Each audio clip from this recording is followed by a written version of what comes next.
Yeah, I've met this guy that he was. It was after Christmas and it was actually in Slovenia. Huh. Yeah, but he wasn't a Slovenian. He was French guy. Doesn't matter.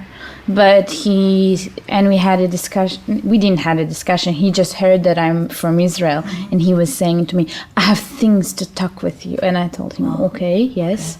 And it's kind of a reaction that so I got used to it during my time in Europe. I have to speak with you about Israel. So I said, "Okay." And he said, "I think that Israel is a mistake." And it was his second sentence. So I said, like, "Okay, we can't talk about it. If you want to talk with me, you can't say that my place is a mistake because you're not giving me the gap to speak with you." And that's kind of a strategy or ideas that I can't really understand when people are completely putting themselves in such an extreme position that they think that one place should be erased or shut down. In general, not just in Israel. Yeah, of course. And in general, people coming from the left or more or less left side, they do not speak like this. Of course. They only speak like this in the case of Israel. And I know this because I was a part of this left scene for many, many years, and I spoke like this by myself, so I really know it. But I think maybe it's about ignorance, because I can't understand when you're looking into one position, into a place or a situation, and having such an extreme idea. If you are not really, if you really know the place or understand the structure of it.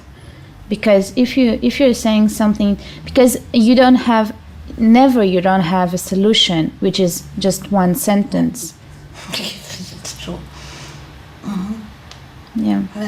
Okay, so let's start the way I usually do it, or I should do it for the camera, that I tell again the concept of our work. I know that you already know it, but for the camera.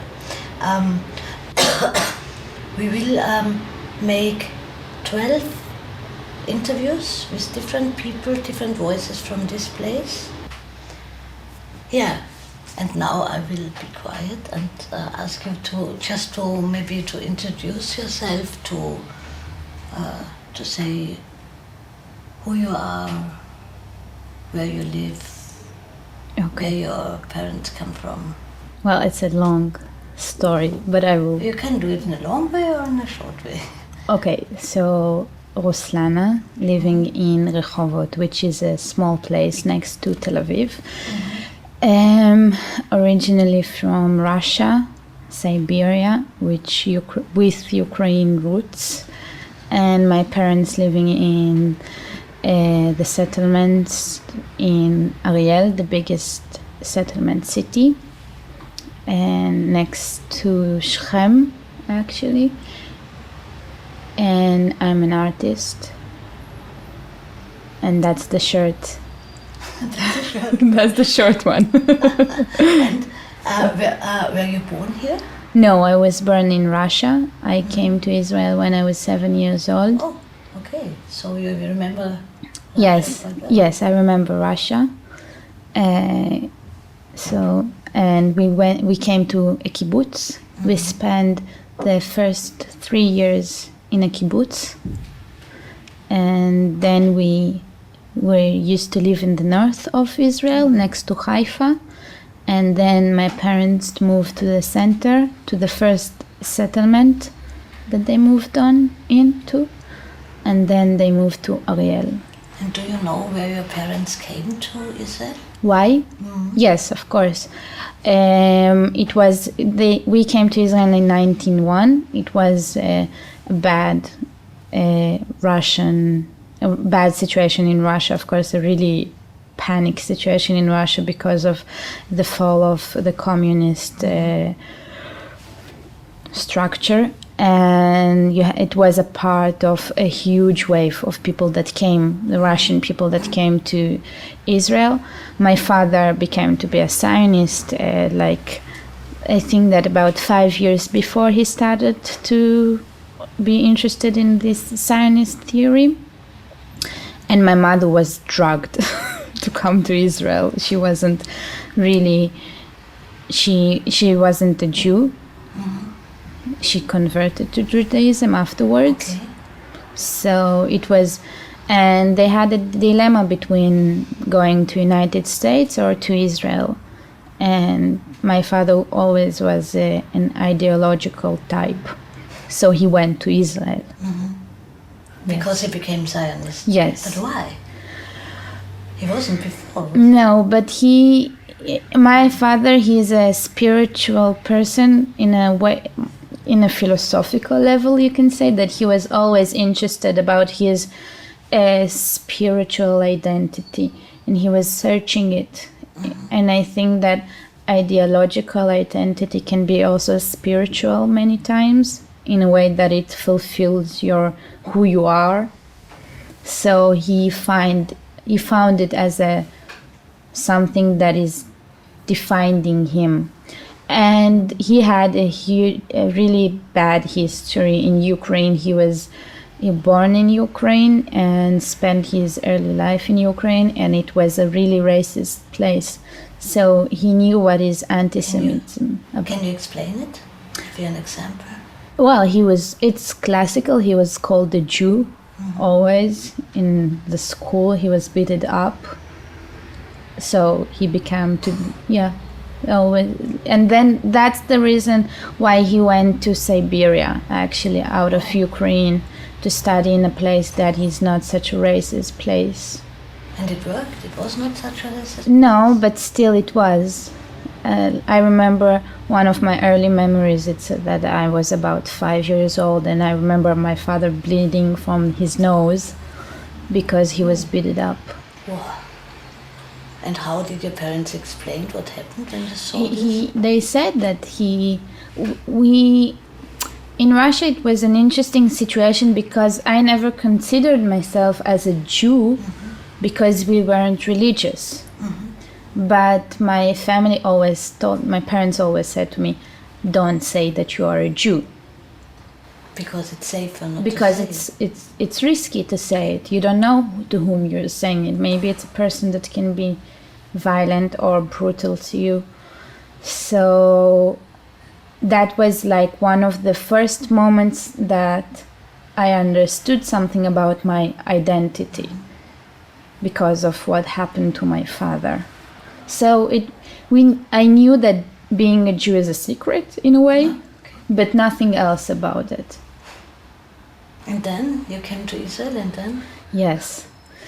So we came to Israel and we went to kibbutz, which is a crazy Israeli idea, the government idea that new immigrants from Russia should go to a kibbutz, because from a cultural level, it's the most extreme 2 points between being this tzabar Israeli, like the Israeli that was born in Israel and having this national ideologic ideas about Israel, that is the kibbutz. And coming from a city in Russia, having a completely different structure of behavior and life and ideas. So it was an awful experience. And the government sent the new immigrants there? Yeah, it's the Sukhnut actually. It's not, but the Sukhnut is working with the government. Is there a name for a Sukhnut? I know Sukhnut, Okay. But you should maybe explain it. Sukhnut is it's a thing that can Jewish conspiracy can because it's an international thing, international Jews that are going to places and convince Jews to come to Israel. So yeah, that's the Jewish lobby actually. Okay. And it's based in the United States. So yeah. So Yeah, it's called First House in Motherland. That's the name of the program that brought my family to Israel. And so, yeah, it was also really difficult experience, especially for me and my father. My mother was quite okay with it. Yeah, okay. Yeah, funny, but she actually liked it. Funny. Yeah, maybe because we were two proud people. In a way, we tried to keep ourselves from this forced integration. I don't know, maybe I did it out of instincts, but my father was he was a physics and a mathematician. He had a doctor degree. And he was forced to work in a kitchen. Wow. Or Okay. afterwards in a factory. So he hated it because he said, well, I can't do it. I'm better than that. I'm sorry, but I am. So we moved to a city afterwards. And then they moved to a settlement. Can you explain what a settlement is? Settlements, it's places that are behind the Green Line. The Green Line is a term for the border that was in 67, and after the 67 war there was the occupied territories in the Gaza area and the Yehuda, how you say it? I don't know, the Jerusalem area, it's in Yehuda v'Shomron. I suppose that there is a Christian term for it. Jerusalem area? Just Jerusalem area? Yeah, Okay, it's two areas next to Jerusalem as well. And it's a political term, of course, because not everyone in Israel are using it. The right wing will not say settlements. Ah, that's new for me. Yeah, they can say it if they are proud of it and they accept the democratic idea of an Israeli country. If they are extremely right people and they don't care about what happened before 67 and they believe in a whole huge Jewish country, so they will not say settlements. Yeah, okay. So it depends. Okay, It's sure. So, okay, also we have Gaza, then the Jerusalem area, West Bank, yes, and inside this you have Jewish settlements. Yes. Even if this is of course. Palestinian territory. Yes, Okay. because it's occupied territories. And And I think occupied territory is also a left-wing term because yeah, occupied it's a left-wing time. Yeah, of course. Well, today maybe the government is also using it sometimes because you have this process with the government since Oslo that they're starting to use some kind of other vocabulary. Okay. Yeah. That means that your parents or your family moved to a place in the territories. How can I imagine this? Is there a wall around this? No, or is there's it not. empty? Well, you have checkpoints. Now it's interesting to see it actually because all the wall process that the wall is building up and the idea that some kind of borders are building up. So the checkpoints becoming to be like border points. That it wasn't like this before, but it's still checkpoints and that's it. And they're just checking the car. If you look Jewish, they're not checking you. If you don't look Jewish or you look Eastern Jew, well, if you're white, they're not checking you. If you're not really white, they're checking you. They're checking my father, for example, all the Okay. time because he's a bit dark. Wow, so real classical racist view. Yeah, of course, Yes. of course. Yeah, and the settlements are very diverse. For example, the city, the Ariel, where my parents living, it's 60% Russians, 60. And the reason is that the government gave really cheap apartments in Ariel. And they gave it not because they gave it that because they wanted people to come there. Because all the Israeli governments during the all years, even the left-wing governments, always help for the settlements to grow. Till now as well. It's but always... in Gaza, they... Yeah, but it's... They how do you say... Evacuate. Evacuate, okay. Yes. I don't know. Yes, but it's a schizophrenic situation of the government. They're doing something one in one place and something other in another place. Because if people now moderate people, speaks about the two-state solution, real Palestinian state, they mean Gaza and West Bank, which is also hard to imagine that this should become a state because it's not. Yeah, it's separated geographically. Separated, but nevertheless, maybe you can imagine somehow. But then you have the maps. If you see politically correct maps of the West Bank, you see all the settlements. Yes. So it is not. How should it work if it should really? Well, I think that it can. Most of the places in the occupied territories should evacuated. I think that. And what do your parents say if you say something? Well, like every time that I'm saying it, they are not speaking with me in 2 months. Yeah, Okay. that's what happened in the last elections because I was voting for a left-wing party, and they were asking me for a month for whom you're gonna vote, and I told them I don't want to speak about it. And it's not just because I'm hiding my ideas. They know exactly my ideas. I just didn't want to provoke a discussion, a fight. It's not a discussion. Yeah, sure, because what you say is leave your home.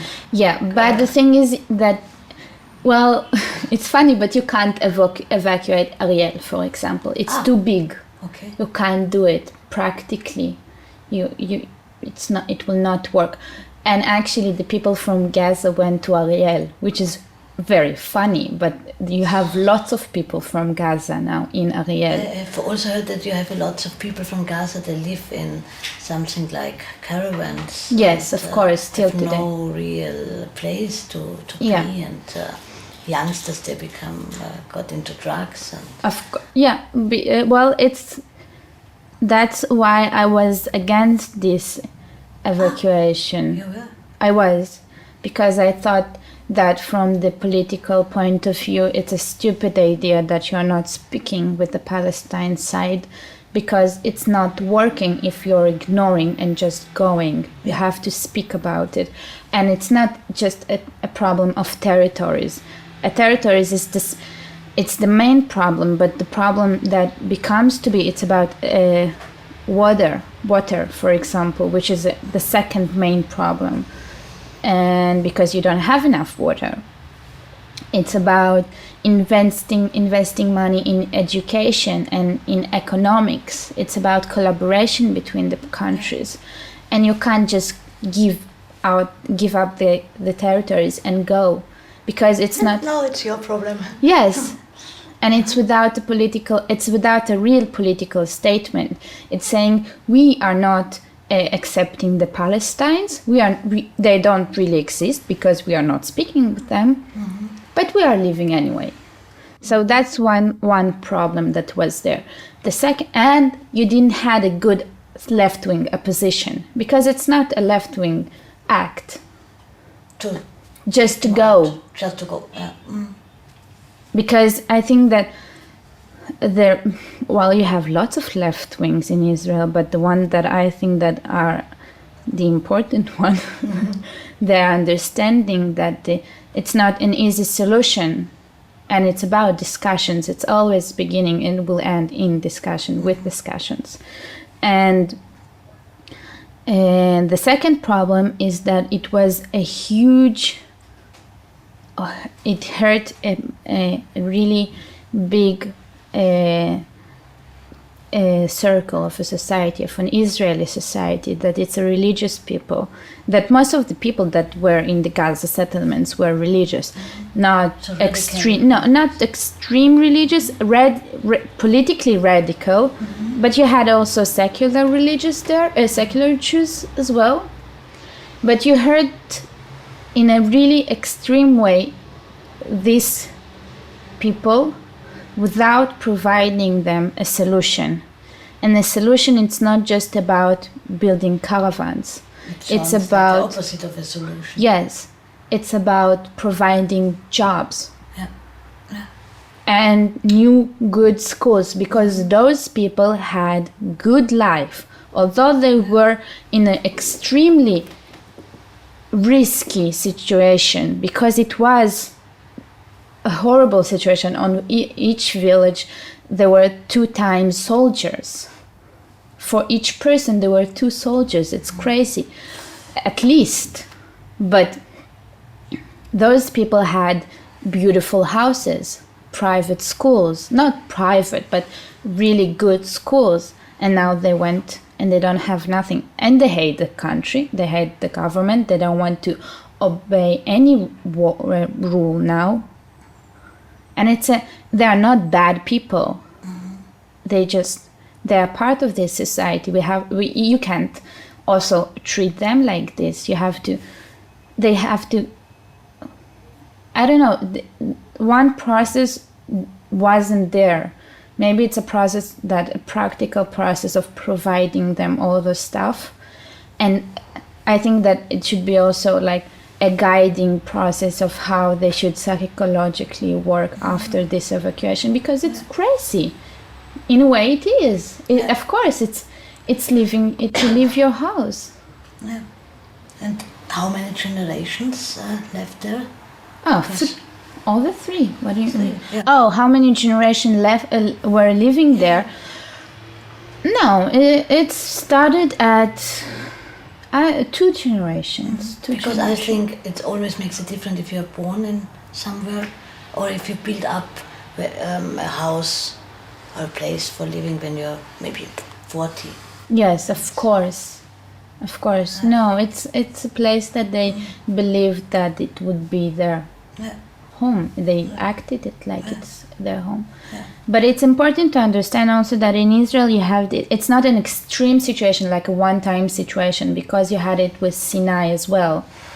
When Israel gave Sinai to Egypt, you had 2 places, Israeli places in Sinai, that were evacuated. You had lots of kibbutz that were evacuated because of safety reasons, especially in the north and next to Jordan during the early years in Israel. And Hebron, for example, what happened in Hebron, there wasn't always Jewish people in Hebron because of security reasons as well. So it's not like never had it, what should we do? It's a part of a history, but it's always a painful, and we have to know how to deal with. Mm-hmm. There were some things we discussed before, and other discussions which I wished we had also in front of the cameras, so we could do it now if you want to. One discussion was about your generation and your thoughts about how people in your generation, young people, deal with the future, the situation. Well, I can say 2 things about it. It's in general, it's not just about my generation, it's about how Israeli is dealing with the future. Yeah. That it is not dealing with the future. The future does not exist in Israel. You don't really believe in a future because you think always that you're gonna die tomorrow. And so future really means the next day, maybe. Yes, maybe a year. And it's, if you're looking in a political or even if you're going in a city government and then you're looking at the urbanic planning there, it's always a terrible planning just because they don't think about the future. And it's beginning with those small things, just like one small city, and comes to be a political total state or international between the two states, ideas that are not really thinking about the future. And the roots for it is in two things. Both of them are really easy to figure out. But the first one is about the terroristic attack. You especially this generation, my generation had, and like till 40 years old, had two intifadas, two Lebanon wars, and a constant struggle in the West Bank, especially in the West Bank, but in the occupied territories, in Shechem, in Ramallah, in Hebron as well. So most of the people knows one person that was killed. You too? Yes, and more than one, because I also was in the army. Okay. So especially if we are located now in Jerusalem, and you think about that today, it's like kind of a peaceful place. You didn't have a terrorist attack, I don't know since when. In 2000, it was a battlefield. Every week there was a terrorist attack here. I remember myself walking on the street and thinking that it's a question of which sidewalk I will walk, and if I will be dead or I will stay alive, because you had it everywhere all the time. So you have this panic situation that you really don't know if you're gonna live. And it's not a situation that you can just forget about it when it's over. It's something that it stays with you, because that is post-trauma. Yeah. And the second thing is the Holocaust idea. Okay. That the Holocaust memory and the Holocaust education is always like you are re-aliving it. This panic that you will die. That, like, I had a week ago a discussion with someone that actually said that it's not sure that Israel will exist. Like, he wasn't positive about his existence. Although he has an army and he has a state, he has a government, he has a kind of a democratic place. He has a history, he has a past, so you should have a future, like, to balance yourself. But he was positive about that. He is not positive about his future. And it's related to this deep fear of being erased as a nationality. And I think that it's an Israeli strategy, because it helps Israel not to do lots of things, to keep people in a panic situation, always in a panic situation. So you think that, did I catch this, that it's done, maybe willingly or in an artificial way, by the government? Well, it's not about conspiracy. It's about that it's a speculation, of course, of mine why it's like this. But because in Israel you don't have really a main approach, and most of the approaches are quite schizophrenic one, as the same of going out of West Bank but building settlements in Jerusalem area. So it's more like, I think if you're convincing yourself all the time that you don't have a real future, first of all, it allows you to act childishly.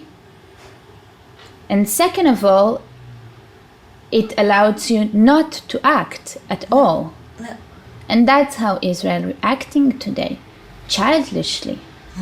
We are giving back to the Palestinians. Oh, they beat up. Oh, we will beat them back. That's okay. So, and it's all related. But I I got this, and I think I agree with you. But do you think this is an artificial thing done by the policy, or do you think this is really inside the presence and the people because of the Holocaust history? No. Of course it's not, because in Europe you don't have it with Jewish population. Okay, but they're majority in all the European countries, so.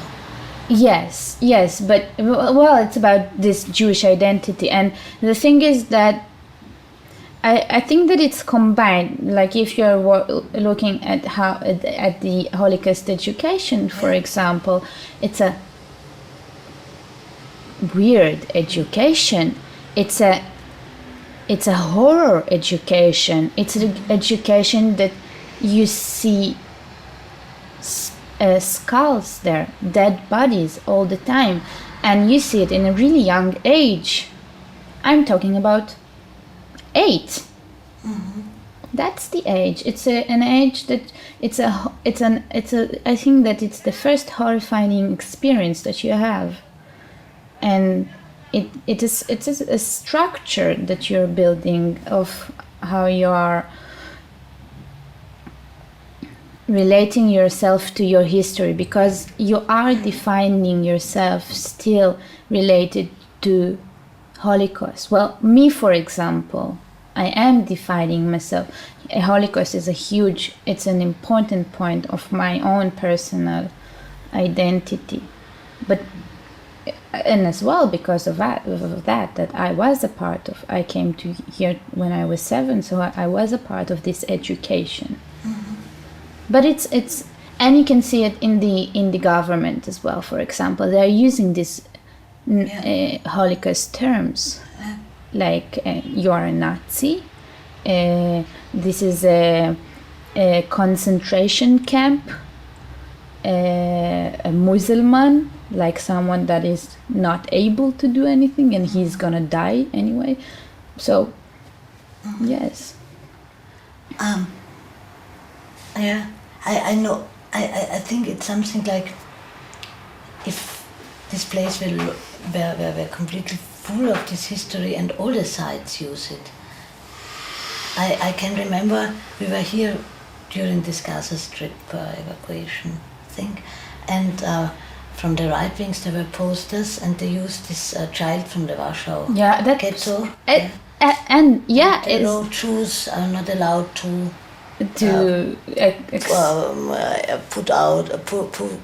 push out Jews. Yes. But the leftists, they also use this metaphor, which for me, from coming from Austria and have to deal with the other side, sounds complete weird to compare everything which is done, every bad thing which is done by the Israeli government with Nazi policy, or saying what is done to the Palestinians is Holocaust-like, or Gaza Strip is a concentration camp now, or things like this, which is completely nonsense. I mean, the situation is bad enough. You do not have this. Yeah. Well, I have to say that I wasn't clean out of this vocabulary. I was using this concentration camp as well, but I think that it's a question like related to me, like there are some borders that you should keep. Mm-hmm. And it's not about provocative. It's not about to provoke someone else. And it's not about stealing the pain, because people here are constantly afraid that their pain is going to be stolen. Yeah. So it's not about it. But it was an extreme situation in Europe that happened to the same national group that I'm partly related to. But it's not because of it, it's just an example of something that the worst thing that humanity can do. And for me, it's important to be with your eyes constantly open of how those things can and are reproducing during the history. Mm-hmm. So if I will, and I'm trying not to use it anymore, not in Israel especially, because this grammar is not working here, and this vocabulary is not working here. People are related to it in this such an emotional way that you can't really have a proper discussion. But when people are saying it, some people sometimes they are trying just to keep the situation not to happen again. I know, of course, but because we are able as Germans, and we are all able. It's not about being Israeli, it's about being human. It's the worst part of humanity, that you are able to kill someone else. And we're having lots of crimes in the West Gaza and in the occupied territories. The army is doing lots of crimes, and it's terrifying. You were also in the army. Yes. Yeah. I was a social worker in the army. I was working with new immigrants. Most of my soldiers were new immigrants, especially from Russia. So but like you before? Yes. And something like 90% from Russia, but I had also from Argentina, because it was the time that Argentina economically fell down, so you had lots of immigrants from there. And one small group of my soldiers during one time in the army were really Israelis, not immigrants. And I was helping them socially there, to the soldiers and their families. This was another discussion we had, that you explained to me your way you are dealing now or thinking now about your time in the army in a very, dialectic or sensitive way, that you don't say,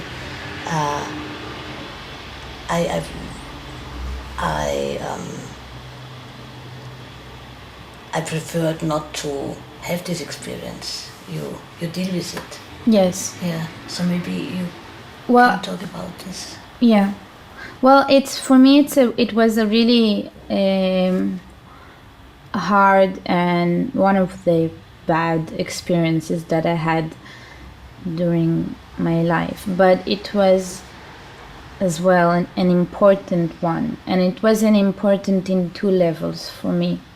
First of all, it was important to figure out in which place I'm living, who are the people that are surround me that are not so visible, and it's about socio-economical structure of the state. So from this level, it was really a good experience to see the people, to speak with them, to try to help them in some ways. And the bad experience, you can say both of them weren't pleasant, of course, but the one that I feel that was extremely hurt me, it's being a part of the army structure,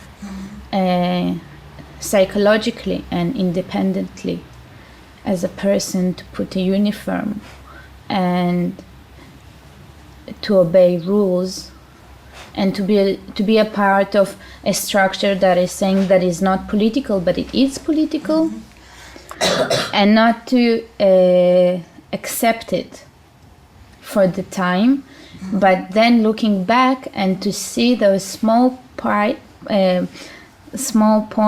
in that small history, because it was just 2 years. It's not a lot of time. Yeah, but it is. Yeah, but it is. Yeah, of course. It's more than you want to, but still, it's not like. But then you see how you were brainwashed. Okay. Just small parts of your time that you like.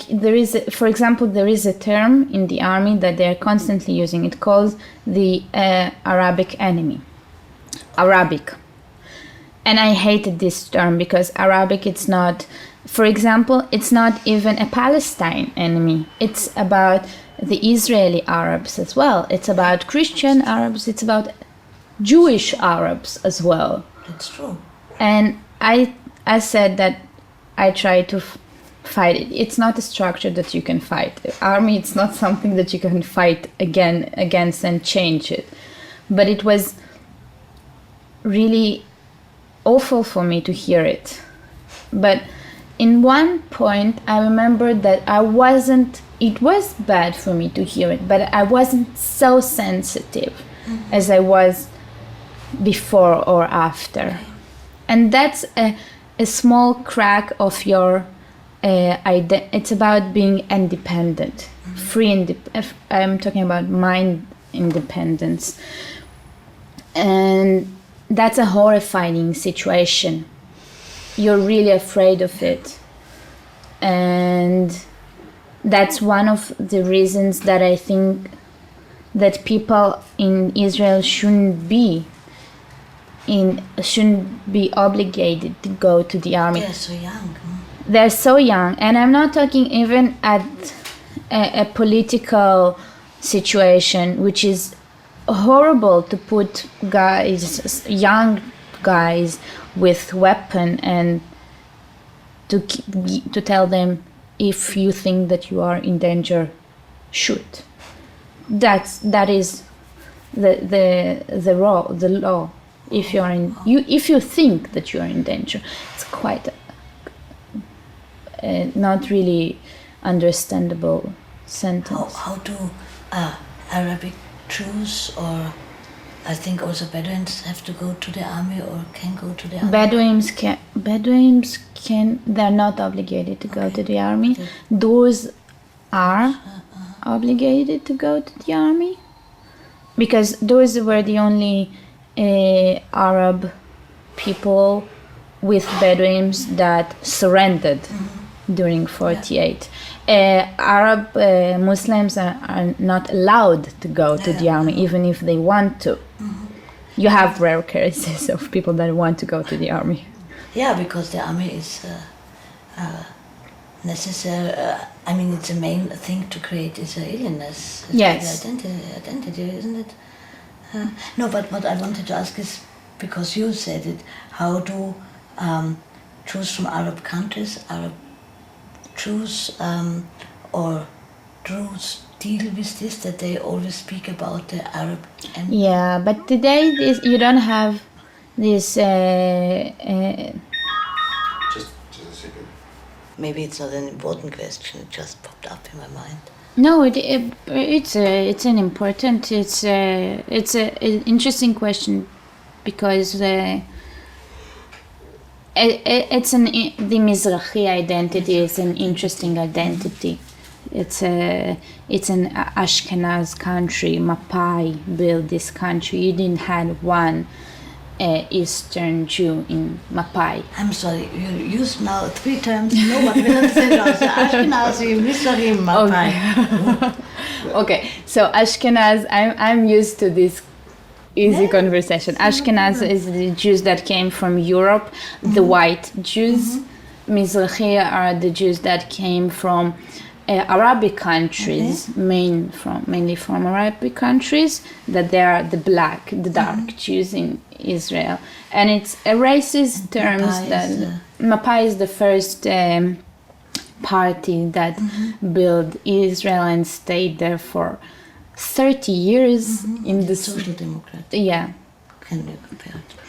And they were Ashkenaz, completely European Jews, without one Mizrahi there, one Eastern Jews there. And this identity of a Mizrahi, it's still being discussed constantly all the time, because it's not a simple identity, because of this racist structure and the structure of people. Mizrahi were completely put in the lowest positions, economically, in education, geographically in Israel, where the immigrants went to. But one of the things that happened, that the first generation was really, there were lots of people that saw themselves as part of the Arabic culture. But the second generation completely erased the Arabic, like this typical Arabic part. They still have you can see it, like the language is a bit different sometimes. The accent, the small accent, but they're trying to, most of them erased it, and they look at themselves as Israeli, still Israeli, not related in any level to this Arabic in a Muslim culture. Yeah, so if you're saying the Arabic enemy, the Jews are not, they don't care about it if they don't have a political awareness. Okay, so let's make your break now. Do you know how to make coffee here? The discussion that we had now brought me to the idea to ask you about this. That you told me that you didn't want to go to a German lesson course in Vienna. You don't want to have this experience again, that you are somewhere where you don't know the language and you have to go to school again or so. And this brought me to the idea to ask you if you can tell about this situation a bit when you came here as a child and yeah. Well, the first experience in Israel was, in a way, one of the defining experience that I had, because I went to a kibbutz, as I said, and I was the foreigner, but I was also the stranger in the kibbutz. I was a person that nobody accepted. I was in a class. It was the second grade, the second, the third, and the fourth. And I went to a class that, it was a tiny class. It was 10 boys and 6 girls. And none of them, and after a year, I didn't had one friend. Oh, why? I don't know how there is a term to it, but they just stopped. They started to ignore me in a really brutal way, in a physical way as well. And like doing like this when I'm walking. Why? I don't know why, but I suppose that you can say that it's a part of child cruelty, being cruel, but it was also easy for them to define themselves as not as me and to be powerful against another person. But so I was for 3 years almost by myself. I had 2 friends, but they were bigger than me, older than me. So I didn't have any relationship for 3 years with children my age. And this kind of experience was horrible, of course, but and it's still a bad memory, but it's in a way it shaped me in a different way. So, and maybe it was good that it wasn't such a warm home to come to Israel, because then you're becoming to be much more aware to how you're describing yourself as an immigrant in a country, because there is one history that is not reachable anymore. Your first history, your first identity is not reachable in a geographical level. You can't go back to your first kindergarten. You don't have friends from your early childhood, and you're not in love with your new identity because it wasn't so good. Felt homesick? Did you want to go back? No. In a way, I never felt like I want to go back to Russia, because I do feel very much Israeli in a term, not in a national term, but in how people in this geographical area are behaving and thinking. What does it mean? Well, I think that in every geographical place you have a different culture and a different way of behaving in life. And there are so many things in Israel that I liked from the second. The first was the weather, of course, Okay. because I came from Siberia. Not today, but usually I can agree. Well, if you're coming from Siberia, today is also a good day. But And the other things? and the other things that I wasn't thinking, that I never thought about myself as a child, that I can. Well, maybe it was psychological bullshit, but maybe it was this idea that as a child you don't have a power to change your own reality. So you don't think that it will help you to feel homesick to one place, because you will not be there anyway, because you're. So you knew that you won't go back? Yeah, of course, I knew it. My parents never spoke about going back. So it was more about how I'm dealing with the situation here. And it's something that you're not really aware in a young age, and you're much more aware with the years. So, and I'm really pleased with all that happened, because it's those hard points are really changed me. So it's good, and it's broke the this ground, this safety ground that people think that they have, and they don't have anyway. So for me, it was good not to see that you don't have a safety ground as a existentialistic situation, that you just it's a kind of a fake idea. So What does it mean for you to be Israeli? That you don't have the safety ground? Or what? well, no, Israeli for me, again, I'm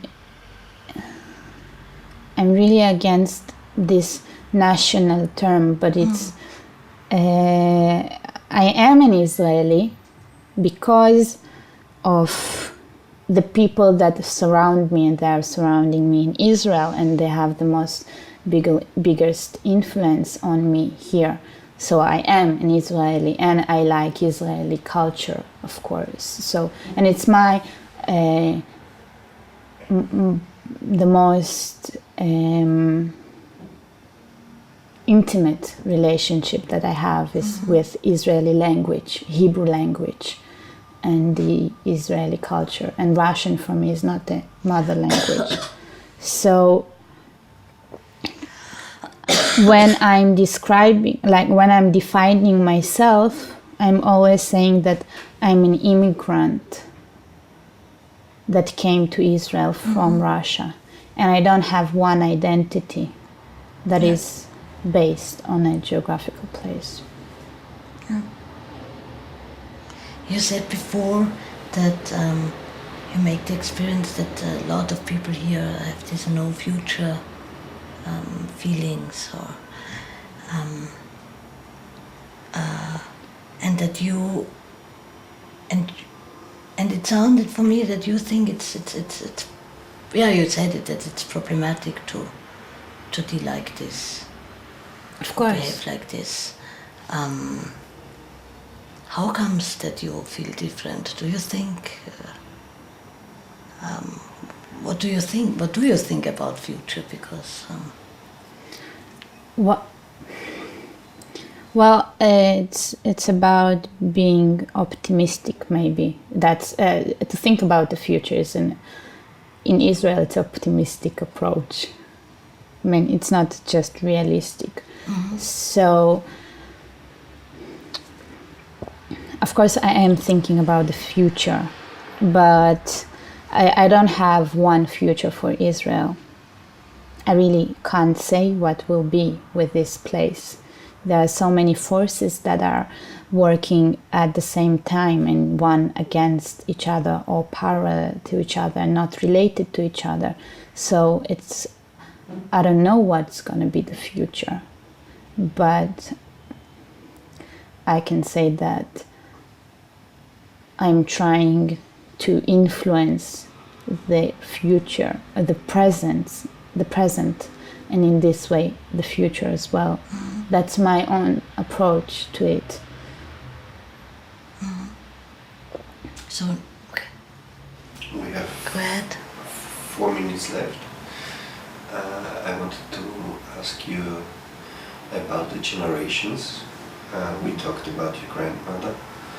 I got the impression that in this country there's a very clear gap between the generations. That's true. So when you go out, you see always people in one generation. They are the old people being together, as the generation in the middle together, the young people. So it's not mixed up. Yes. Can you say something about this? Well, I think that it's one idea that I can say that I was thinking that is related to this generation thing is about that each generation trying to define itself again, and it's about this identity. Each identity till now really changed. You had politically, the political is the basic identity. So the first generation, they were immigrants, or they built the country, or they went after the Holocaust. And it's two different groups, but it's a definition. The second generation is the generation of parents that fought 2 wars most of the time. So it's a warrior generation. They still really modernistic. And this generation is a generation that is acting in a different way in a political terms, and I hope, well, you can see this, that actually they're not accepting the reality anymore as it is. Mm-hmm. And you can see it with the leading party, with Kadima as well. So this definition of it's like huge jumps from one point to another that country having for 100 years, more than hundreds years, and here it's in 60 years you have it. So generation can't really speak with each other, and because it went too fast. Because the changing went too fast, and when it's going too far, one identity is not accepting the other one, and it's against the other one. The simple, like if you're looking back, the most simple example is that the only way that the Holocaust generation could be accepted is that afterward you had the winners generation, the warriors generation. So you had this pride issue that was gained again, and then you accept in a way the Holocaust generation. But those realities can't really be in the same room. They are fighting against each other. That's it. No utopia question. Okay.